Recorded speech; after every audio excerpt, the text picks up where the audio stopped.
It starts with D and ends with T. That's Dress, the greatest suds discovery in 2,000 years. Dress brings you The Life of Riley. Dreft, D-R-E-F-T. Dreft, Procter & Gamble's sudsing miracle for washing silks, woolens, nylons, dishes, presents The Life of Riley with William Bendix as Riley.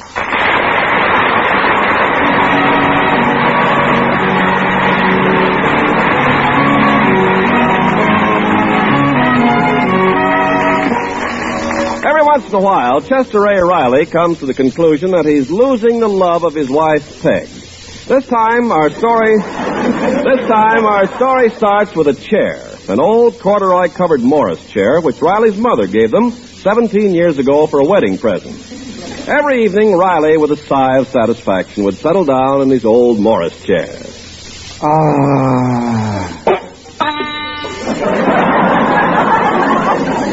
Darn that spring. Poor Morris is getting old. And then a few days ago, Riley had a birthday, and his wife presented him with a brand new chair, a modern one, covered in leather and equipped with the latest style air cushion. This chair didn't go. Instead, whenever Riley sat down, it went. And whenever he stood up, it went.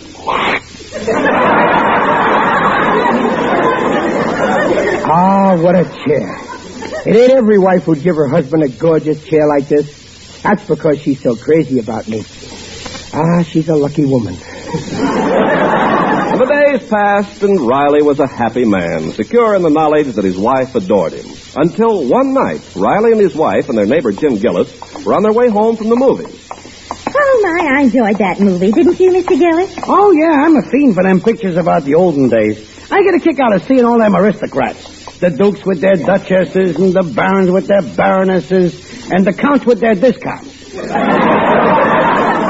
Well, I liked the movie, okay, but there was one part that wasn't true to life. What part? Well, you know, that big scene at the end where all them servants are standing around. All of a sudden, the Duke, right in front of the dame he loves, takes off his hat with the built-in broom and starts sweeping the floor. He wasn't sweeping, he was bowing. Oh. They were very polite in those days. Oh, yeah, the men spent half of their time bowing. Well, they never got me to do that. Not with all them knights standing around with those lances. Riley. Yeah, it's me, all that bowing's a lot of bunk. A fella can be polite without rubbing his chin on the floor. Well, just the same, the average man could take a few lessons on how to treat a woman politely. You hear that, Riley? She means you. Me? You're crazy, Gillis. Peg, tell Gillis how polite I am. Go on, tell him. Oh, let's change the subject. No, Hey, you see, Riley? Your wife don't want to embarrass you. She's a gentleman. Well, sure she's a gentleman, and she learned it from me. You sure got a nerve, Gillis, telling me I ain't polite. Oh, now calm down, dear. Yeah, why get excited, Riley? Supposing I did say you got bad manners. I'm sorry.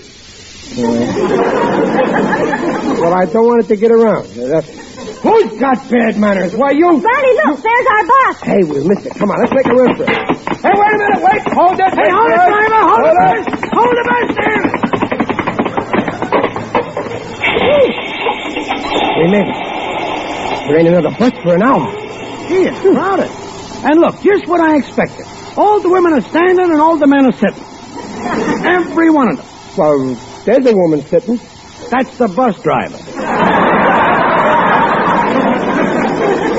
Well, anyway, Gillis, I'm always polite to women. Oh, who you trying to kid? I seen the way you treat Peg. Oh, is that so? Well, I'm wonderful to her. I got one policy. I treat my wife the way I would any stranger. That's the trouble. Do you ever go out of your way to show her a little common courtesy? I show her the most common courtesy. Do you ever open a door for her? Help her on with her coat? Or take her arm when she's crossing the street? Gillis, that stuff's not for married people. That's for people who are in love. You mean you don't love your wife? No, I'm crazy about her. She's a wonderful wife, one in a million. Wives like mine don't hang from trees. Well, if you love her, why don't you show it? Now, you take me. I'm a thoughtful husband. 2-3 times a week, I sneak into my house, put my hands over my wife's eyes, give her a kiss, and say, guess who? Well, that wouldn't work with my wife. She's no good at guessing.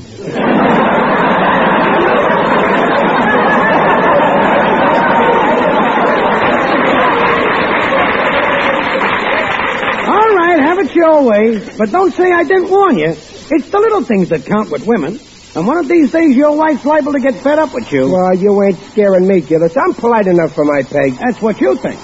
All right, you don't believe me? Well, ask her if I ain't always considerate. Hey, Dumpling, Gillis here says that... Hey, Peg. Hey, where are you, Peg? Holy smoke, I didn't wait for her to catch the bus.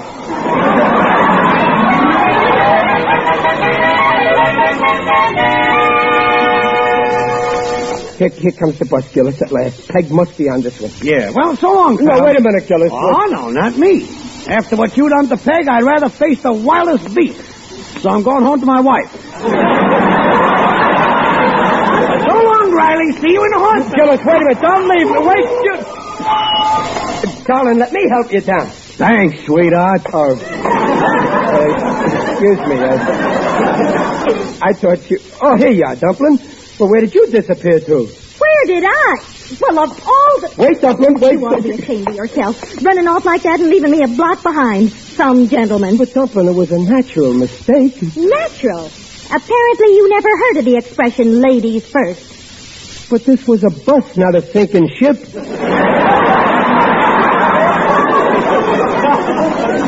I'm sorry, Dumpling. It won't happen again. I'll be polite from now on. I promise. Here, take my arm while we walk home, huh? We are home. Wait, let me open the door for you. I've got it open. Well, then let me carry you across the threshold, huh? So... Slams the door right in my face. Nice manners. Oh, well, she'll cool off in a little while. Forget all about it. Are you sure, Riley? Who said that? I did.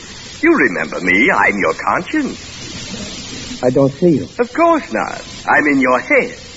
That's a lie. There's nothing in my head.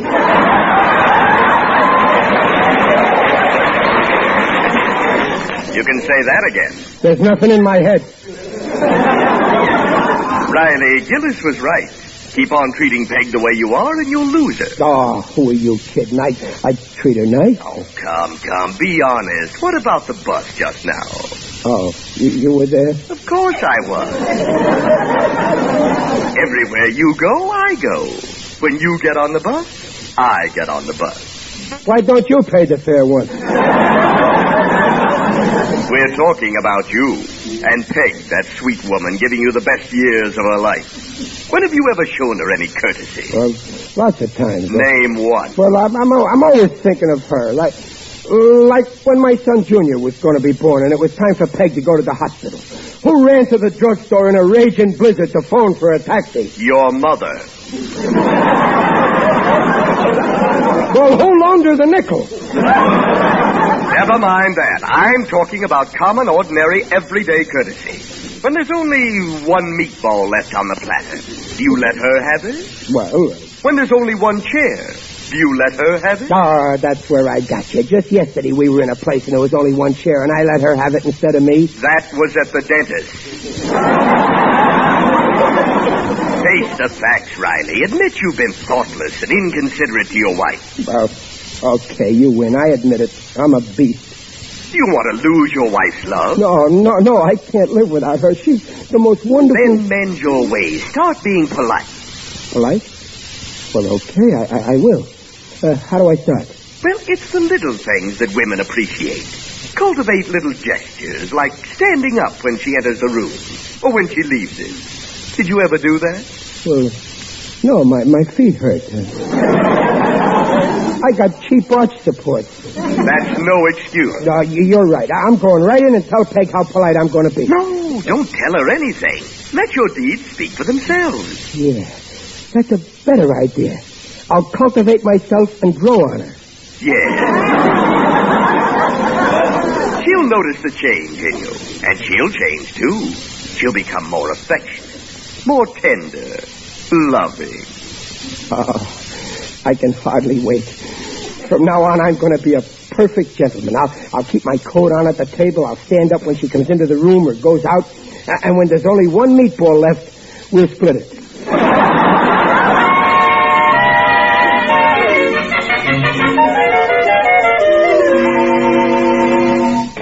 Oh, is that you, Riley? Yes, madam, it's me. Dumpling, sweetheart, you still mad at me? Please, don't be mad. Well, I'll overlook it this time. But next time... Don't worry, there won't be no next time. From now on, I'm... But you'll see. All right. How about dinner? Oh, is grub ready? Pardon the crude expression. I meant to say, is grub being served? Not for a while yet. Sit down and relax, dear. Well, why don't you sit down?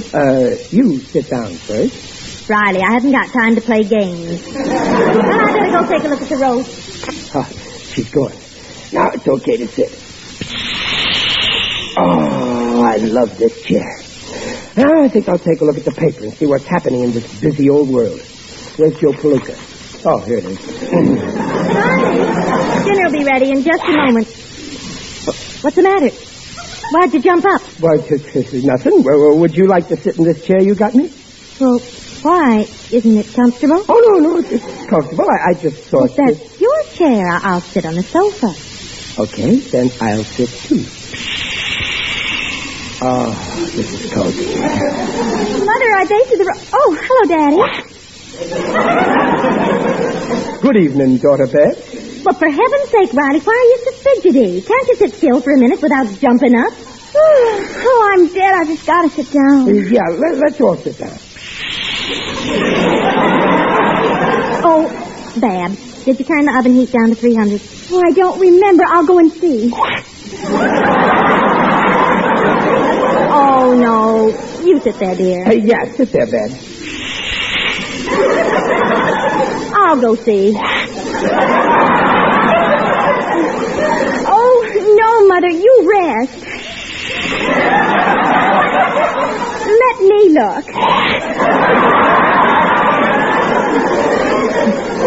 I might as well set the table, too.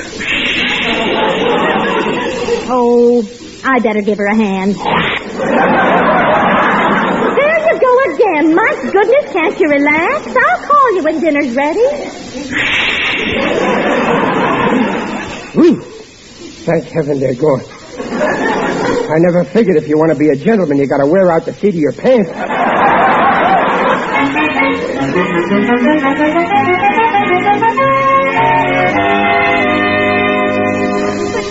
Are you sure Daddy doesn't like the new chair you bought him? I'm positive. Didn't you notice last night he didn't sit in that chair for one solid minute? Kept fidgeting all evening, getting up, then sitting down, then getting up again. Why, I didn't realize he found it so uncomfortable. But he would have told you. Well, after all, it was his birthday gift. He wouldn't want to hurt my feelings. It's too bad. But you can't return the chair now, can you? Yes, I can. I phoned the store and they said it'd be all right. They'll call for it today. But Daddy won't have a chair. Well, I'll get the old one down from the attic. Oh, Mother, it's a wreck. Well, I'll put that flowered cretonne slip cover on it. It'll look brand new. But that broken spring. Whenever I have company, they all make jokes about it. Well, yes, it is pretty awful, but if your father misses it, there's no sense making him unhappy. I suppose you're right. Aren't men weird? Not all men, dear. Just your father.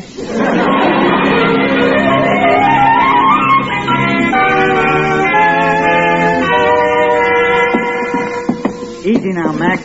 Watch that step.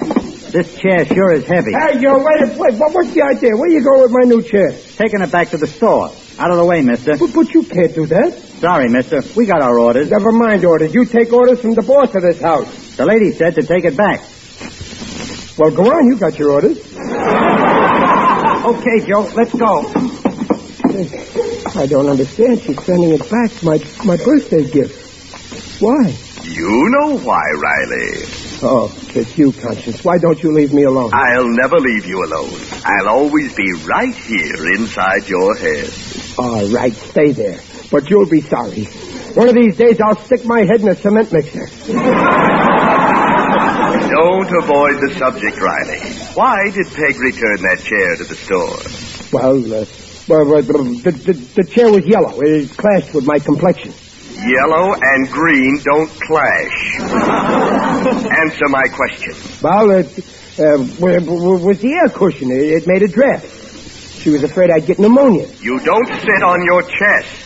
Answer my question. She don't love me anymore?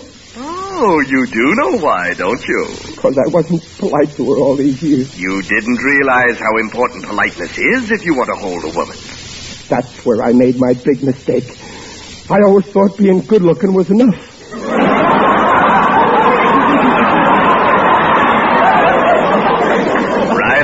We're talking about you. But I tried to reform. Too late? No, it ain't too late. I'll show you. She'll give me another chance. It's no use. Her love is cold. No, I'll warm it up again. You'll see. Where is she? Look, a new chair. You were wrong. She still loves me. Wait, don't jump at conclusions. No, this proves it. She gave back the yellow chair and got this one because it's more beautiful. It's gorgeous. Look at that cover and all those flowers. There's something strange about this chair, Riley. Oh, shut up. Peg loves me. This chair proves it. Now stop pestering me. I want to try it out.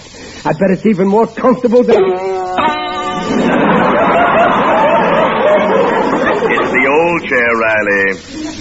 What a revolting development this is.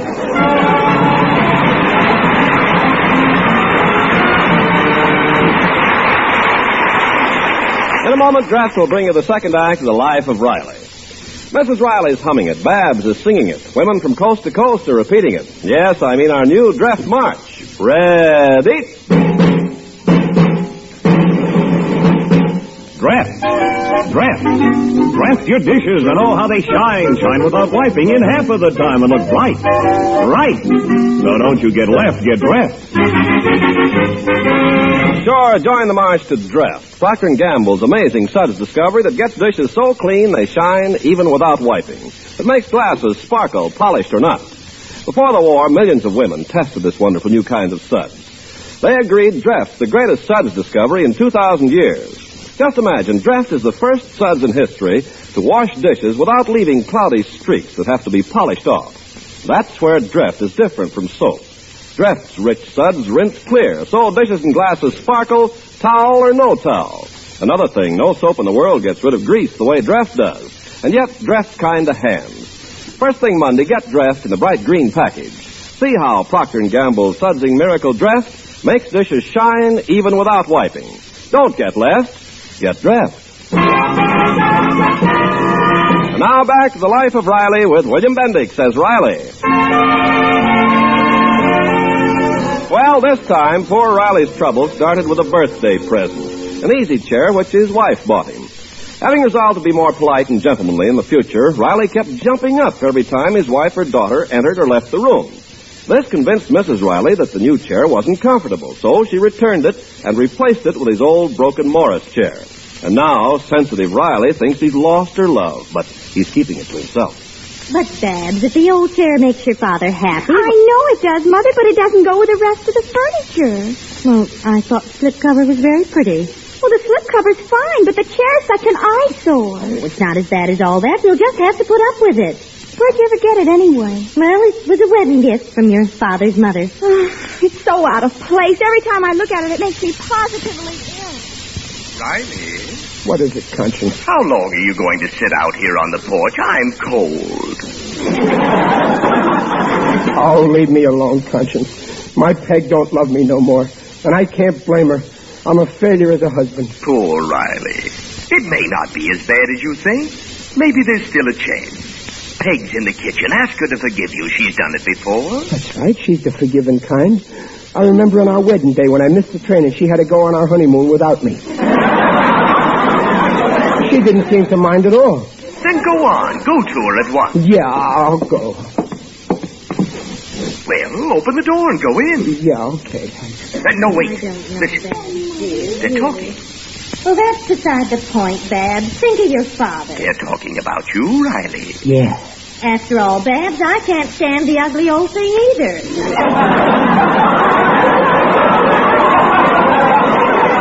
But I guess I'll just have to make the best of it. Oh, no. Oh, yes.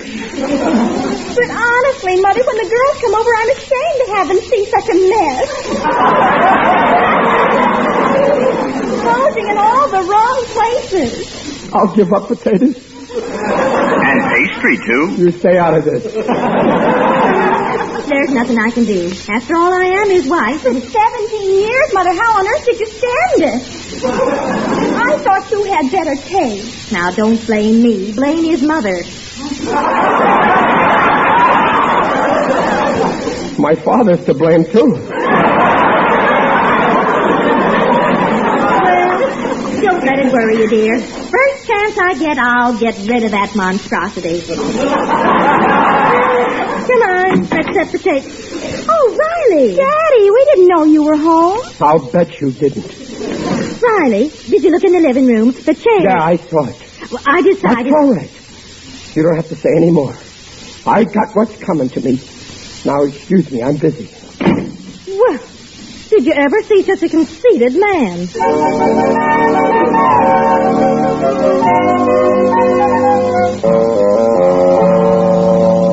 Oh, I never thought a thing like this would happen. My own wife and my own daughter. The way I feel now, I'd like to go away someplace and never come back. May I make a suggestion?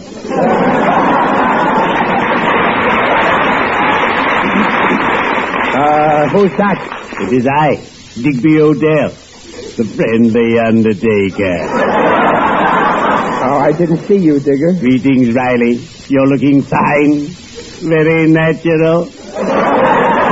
What are you doing around here, Digger? Just passing by. I've just attended a most impressive ceremony. We unveiled the tombstone of a colleague of mine. The epitaph inscribed on it touched me deeply. Well, what did the epitaph say? This one is on me.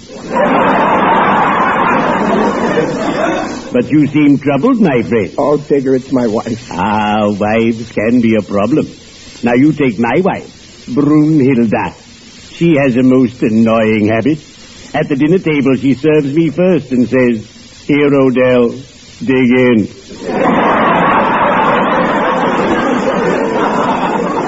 But in spite of that, I adore my wife.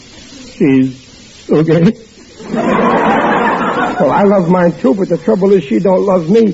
You see, I was never polite to her. Oh, politeness is most important, especially in our profession. For instance, whenever I've completed a business transaction, I shake hands, and with a cheerful smile I say, "Thank you, call again."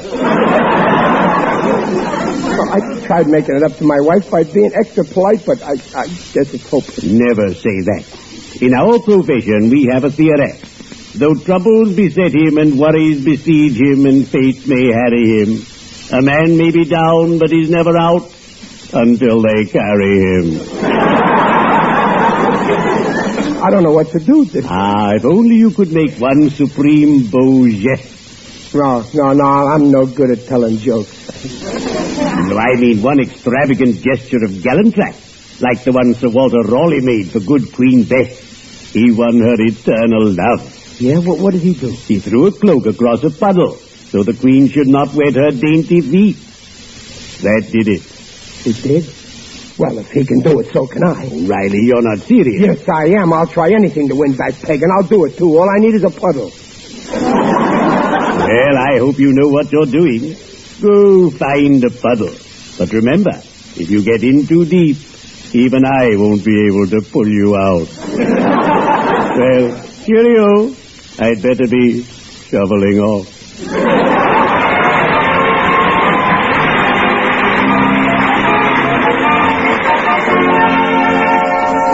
Oh, Riley, I don't know why you insisted on going to a movie tonight. It's the weather. That's fine. What? Don't worry, it stopped raining. But it's liable to start again any minute. Let's go back home. No. Oh, all right, then. Come on, let's cross here. No, not there. You want to get killed? That's a pedestrian lane.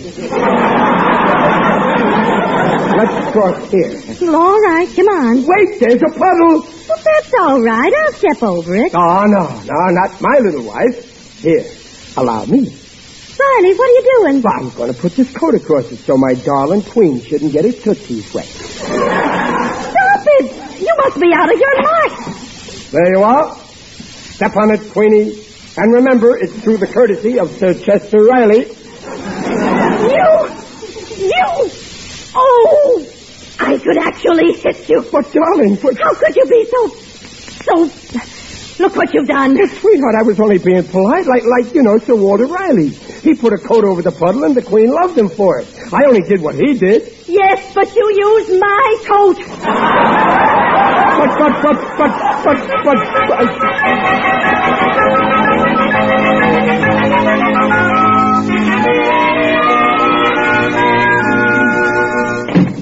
Hello, Mother. Oh, hello, dear. Is dinner...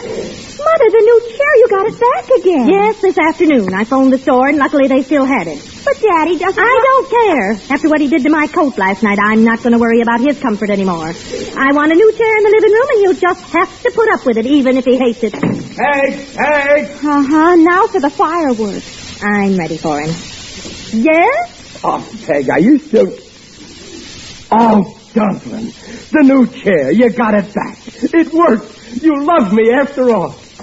What a revolting development this is.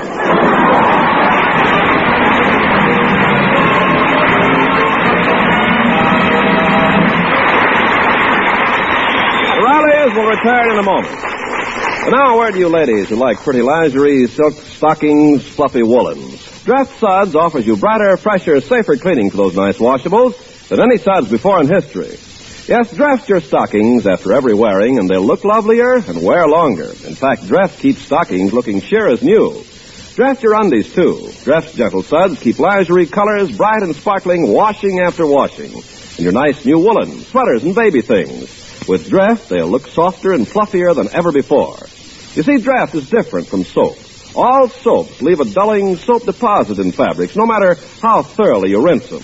But Dress Amazing Suds rinse clear, leave pretty washables looking their loveliest. See for yourself. Get that bright green package of Dress. Sure, don't get less. Get Dress. But, Riley, why didn't you tell me what you were up to? Well, when it comes to politeness, action speaks louder than deeds.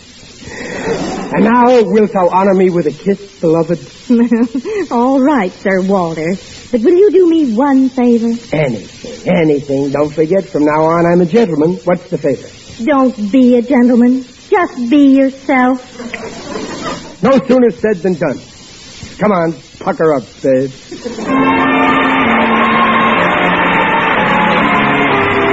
Procter & Gamble, makers of Dress, the sudsing miracle for silks, nylons, woolen fishes, invites you to meet our guests next week to hear the life of Riley with William Bendix as Riley. William Bendix will soon be seen in the Paramount picture Blaze of Noon. The Life of Riley is produced by Irving Brecker and is directed by Don Bernard, music by Lou Kozlov. The script by Reuben Ship, Alan Lipscott, and Jack Brecker. Tonight's cast included Paula Winslow, John Brown, Barbara Eiler, and Frank Nelson. This is Ken Carpenter inviting you to listen again next week to The Life of Riley, and reminding you for faster, brighter, safer cleaning than any suds before in history, use Dress. Don't get less, get Dress.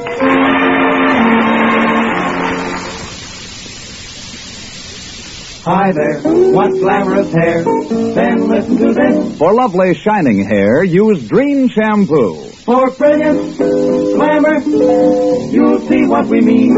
Cause your hair can have that dazzling sheen the very first time that you use Dream. Never before, Dreen, could any shampoo leave your hair so lustrous, yet so easy to manage. Dreen is not a soap shampoo, leaves no dull film as all soaps do. Yes, your hair can have that dazzling sheen the very first time that you use Dream. See the National Broadcasting Company.